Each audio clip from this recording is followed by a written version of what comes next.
Welcome, friend and future deep dweller. Time. Time is truly at the essence of finance, its underlying theories, and investing in general.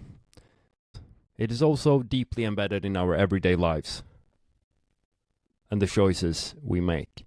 It separates our myopic doer from our far-sighted planner, the part of us that wants to enjoy today and the part that knows we should think ahead. But time is a difficult concept to grasp.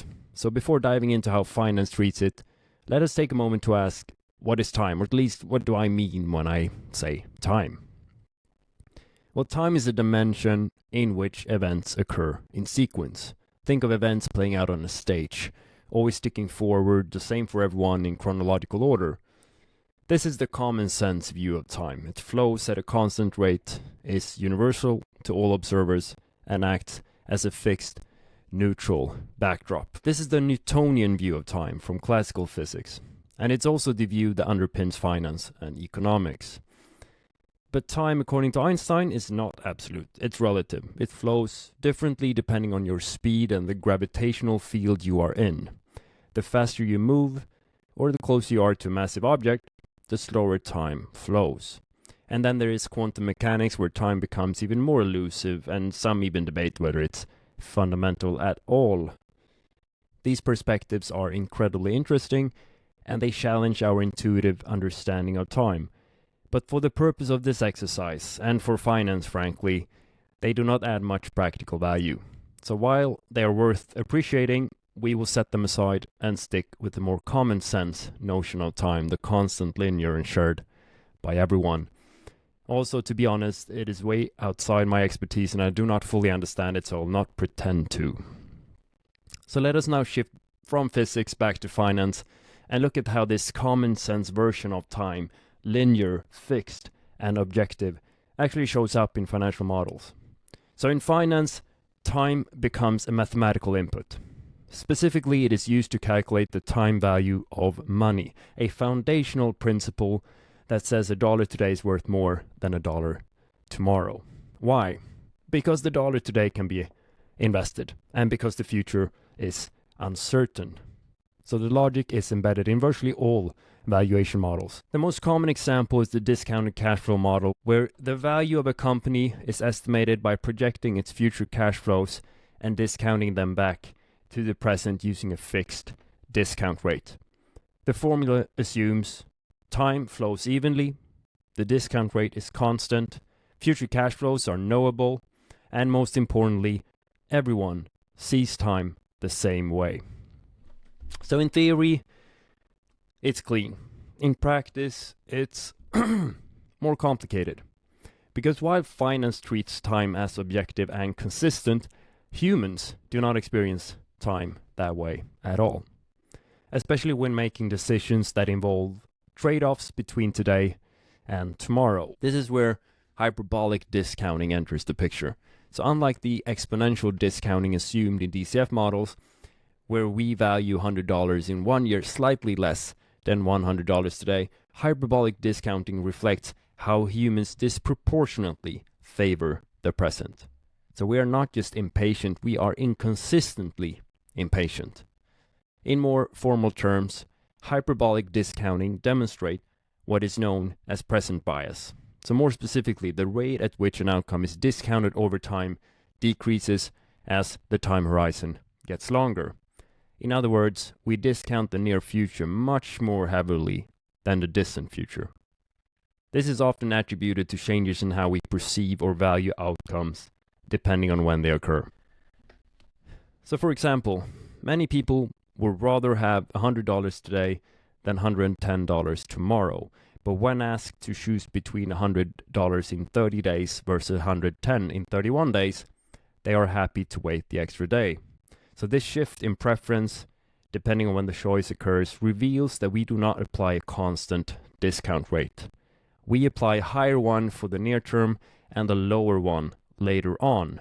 So this violates the assumptions that financial valuation models rely on. So here's the tension.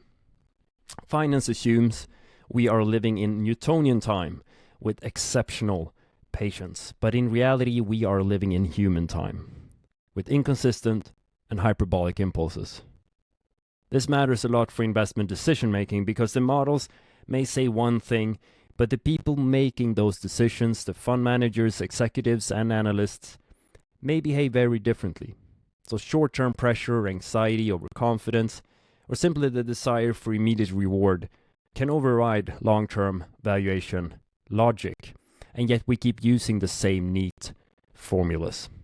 So what I earlier referred to as human time might more accurately be called subjective time, which then would stand in contrast to objective time. So imagine that your perception of time is perfectly aligned with the calendar. So for example, you perceive a 3-year time horizon as exactly 3 times longer than a 1-year time horizon. In that case, your subjective time would match objective time. But what if hyperbolic discounting, so the present bias we observe in decision making, could be explained not by changing discount rates over time, high in the near term and lower later, but by a mismatch between subjective and objective time. So let us say someone perceives a 3-year time horizon as only 1.3 times longer than a 1-year horizon. So in this case, they are underestimating the passage of objective time. If we assume they apply a constant discount rate relative to this subjective time, their discounting behavior may appear inconsistent from an external objective perspective, but internally could be quite consistent. So why does it matter whether we explain present bias by adjusting discount rates or by adjusting time perception? Because the two interpretations carry very different implications. Changing the discount rate implies that the value of future outcomes fluctuates over time, which introduces preference inconsistency. But if this discrepancy lies instead in how we perceive time itself, then the preference for immediate rewards does not imply that present rewards are more valuable in magnitude. It only means that we misjudge the distance to future rewards. So in other words, it is not that we love the present more, it is that we misunderstand how far away the future really is. So this subtle shift from focusing on inconsistent preferences to questioning our perception of time has meaningful implications. It reminds us that many of the tools we use in finance, such as valuation models and investment frameworks, are built on assumptions that may be mathematically elegant, but psychologically fragile. We model the future as if it moves on a fixed timeline, and we discount it as if we truly understand how far away it is. But in reality, our minds stretch and compress time in ways that shape our decisions, often without us even noticing. If finance is ultimately about making decisions under uncertainty, then understanding how we experience time may be just as important as how we model it.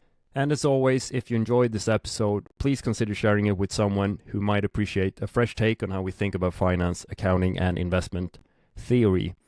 I am currently focusing on concepts and assumptions we often take for granted, the ones that sound solid in theory, but tend to unravel under closer scrutiny. So the goal is to offer more nuanced and thoughtful perspective. Since I am still new to all of this, any help spreading the word is genuinely appreciated.